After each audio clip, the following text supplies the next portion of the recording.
pwede nang matanggap ng ilang mga empleyado ng gobyerno ang dagdag sweldo ngayong buwan. Ayon kay Budget Secretary Amenah Pangandaman, napirmahan na niya ang guidelines kung paano ipatutupad ng iba-ibang ahensya ang Salary Standardization Law 6 na iniutos rin ni Pangulong Marcos Jr. sa pamamagitan ng Executive Order 64. Kung mabilis niya kumilos ang ahensya, pwedeng matanggap na ang dagdag sahod ngayong Agosto. So pwede na po silang mag-adjust. Agad-agad po. Sa DBM ba? Yeah. Retroactive po hanggang January. Kasama din yata ang mid-year, no? Yes, ma'am. Pati mid-year.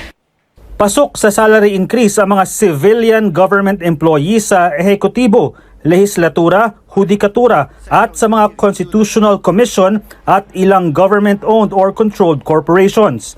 Nakadepende sa salary grade ang increase, pero ang average na pagtaas ng sahod ng salary grade 1 hanggang 31 ay 4.41%. Halimbawa, ang bagong guro o teacher 1 na nasa salary grade 11 ay may dagdag na sahod na higit 1,500 pesos kada buwan ngayong taon at dagdag na higit 1,500 pesos ulit sa susunod na taon. Ang nurse 1 na salary grade 15 ay may dagdag na halos 1,800 pesos kada buwan. Yun nga lang, hindi nito sakop ang mga job order na kadalasan ay kontraktual. Ang mga local government employees naman, iba ang proseso sa salary increase.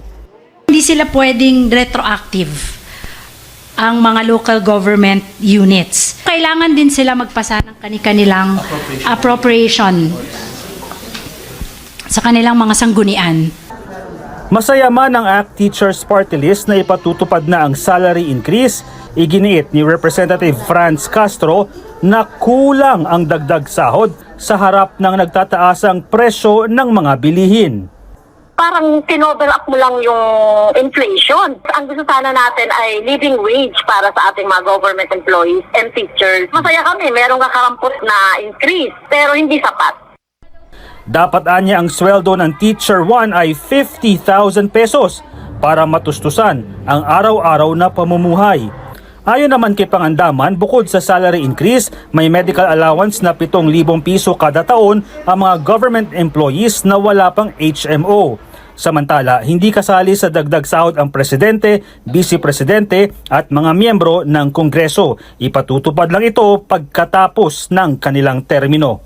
Jackie Pascual, ABS-CBN News.